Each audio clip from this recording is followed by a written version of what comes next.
दोस्तों, मेरा नाम है रिया। घर वाले प्यार से रिया ही बुलाते हैं, पूरा नाम रियाना है। अभी अभी 20 की हुई हूँ। लोग कहते हैं मेरी आंखों में कुछ ऐसी चमक है जो सीधे दिल में उतर जाती है। और हाँ, जब मैं हंसती हूँ तो गालों पर वो छोटे छोटे गड्ढे पड़ जाते हैं। सब कहते हैं बहुत क्यूट लगती हो।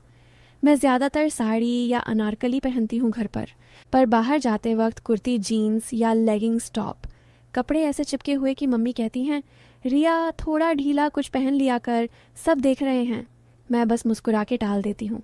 हमारे मोहल्ले में मेरे मामा जी रहते हैं। मम्मी के बड़े भाई नाम है अजय मामा। उम्र करीब 44 की होगी, पर फिटनेस इतनी कि 30 से 32 के लगते हैं। लंबे कद, चौड़ी छाती, दाढ़ी थोड़ी ट्रिम की हुई और आंखें, अरे वो आंखें तो जैसे सब कुछ पढ़ लेती हैं।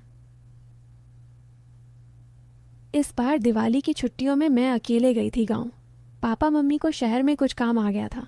मामा जी ने फ़ोन पर कहा था, रिया बेटा अकेले मत आना, मैं गाड़ी भेज दूंगा। मैंने मना कर दिया। बोली, मामा जी अब मैं बड़ी हो गई हूँ, ट्रेन से आ जाऊंगी। वो हंसे और बोले, बड़ी हो गई है? अच्छा, फिर देखते हैं कितनी बड़ी हुई है। ट्रेन से उतरी तो मामा जी खुद स्टेशन पर थे, काले कुर्ते पजामे में, हाथ में चाबियां घुमाते हुए। मुझे देखते ही बोले, अरे वाह रिया, शहर ने तो तुझे और भी खूबसूरत बना दिया। उनकी नज़र मेरे चेहरे से नीचे सरकती हुई मेरी कमर तक रुकी। मैंने दुपट्टा ठीक किया और शर्मा के बोली, मामा जी चलिए ना, ठंड लग रही है। वो मुस्कुराए, हाँ चल, घर में गर्माहट है। घर पहुंची तो मामी नहीं थी, उनके गांव में किसी रिश्तेदार के यहाँ गई थी। सिर्फ मामा जी और मैं। घर पुराना है, बड़ा आंगन, पीछे नारियल का बाग। मामा जी बोले, रिया तू ऊपर वाले कमरे में सोना, मैं नीचे रह लूँगा। मैंने हाँ कहा। सामान रखा, नहाने चली गई। नहा के निकली तो सिर्फ सलवार कमीज पहनी थी, बाल गीले गीले। मामा जी चाय बना रहे थे। मुझे देखते ही चाय का कप हाथ से लगभग गिरते गिरते बचा। बोले, रिया तू तो गीले बालों में मतलब कुछ और ही लग रही है। मैं शर्मा के बोली, मामा जी आप भी ना। रात को खाना साथ खाया। वो बार बार मेरी तरफ देख रहे थे। मैं कभी उनकी आंखों में देखती, कभी झुक जाती। खाना खत्म हुआ तो बोले, रिया तू ऊपर सो जा, मैं थोड़ा टीवी देख लूँगा। मैं ऊपर गई, पर नींद नहीं आ रही थी। गर्मी थी और मन में कुछ अजीब सा उथल पुथल। आधी रात को प्यास लगी। नीचे आई तो हॉल में लाइट जली थी। मामा जी सोफे पर लेटे थे, सिर्फ बनियान और पजामा में। टीवी पर कोई पुरानी फिल्म चल रही थी। मैं पानी लेने रसोई जा रही थी कि नज़र उन पर पड़ी। पजामा थोड़ा सरका हुआ था। मैं रुक गई। वो शायद सो रहे थे। चुपके से पानी पी के वापस जा रही थी कि मेरे पैर की थपकी हुई। मामा जी की आंख खुल गई। उठे और बोले, रिया नींद नहीं आई? मैंने कहा, प्यास लगी थी। वो मुस्कुराए, आजा बैठ, अकेले अकेले ऊपर क्या कर रही है?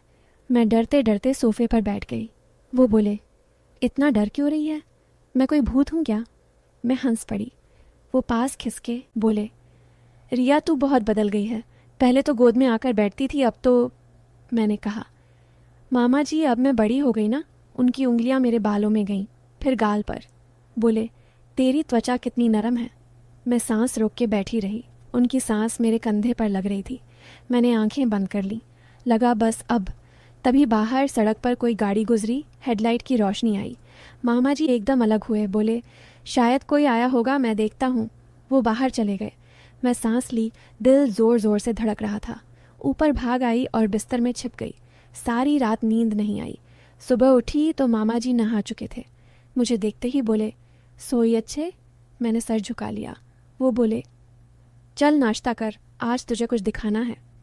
नाश्ते के बाद बोले, रिया चल पुराने तालाब के पास, वहाँ बहुत सुंदर जगह है, बचपन में हम सब वहाँ खेलते थे। हम निकले। रास्ते में वो मेरे साथ चल रहे थे, कभी कंधे पर हाथ, कभी कमर पर हल्का स्पर्श। मैं चुप थी। तालाब के पास पहुँचे। चारों तरफ हरी भरी घास। एक पेड़ के नीचे बैठ गए। मामा जी बोले, रिया यहाँ आकर मुझे तेरी मम्मी की याद आती है, वो भी तेरी तरह ही थी। मैंने पूछा, सच में? वो बोले, हाँ, और तेरी तरह ही खूबसूरत। फिर चुप हो गए। शाम ढल रही थी। वो बोले, रिया एक बात बताऊं? मैंने हाँ कहा। वो बोले, मुझे तुझसे बहुत प्यार है, बहुत ज़्यादा। मैंने कहा, मामा जी मुझे भी आपसे बहुत प्यार है। वो मेरी आंखों में देखने लगे। फिर धीरे से मेरा हाथ पकड़ा। मैंने नहीं छोड़ा। वो और करीब आए, उनकी सांस मेरे चेहरे पर। मैंने आंखें बंद कर लीं। लगा अब सच में। तभी उनका फ़ोन बजा। मामी का कॉल था। वो उठे, दूर जाकर बात की, लौटे तो बोले, चल रिया, घर चलें, मामी कल आ रही हैं। रास्ते में चुप रहे। घर पहुंचते पहुंचते रात हो गई। अगले दिन मामी आ गई। उसके बाद सब नॉर्मल। मैं 1 हफ्ता और रुकी। मामा जी अब थोड़े दूर दूर रहने लगे। कभी आंख मिलती तो बस मुस्कुरा देते। फिर मैं शहर लौट आई। आज भी जब मामा जी का फ़ोन आता है, आवाज़ में वही गर्मी होती है। कहते हैं, रिया कब आ रही है? मैं हंस के कहती हूँ, जल्दी मामा जी। और मन ही मन सोचती हूँ कि उस दिन तालाब के पास अगर फ़ोन ना आता तो क्या होता। पर सच कहूँ, मुझे राहत है कि कुछ नहीं हुआ, क्योंकि मामा जी का प्यार मेरे लिए पिता जैसा है, दोस्त जैसा है।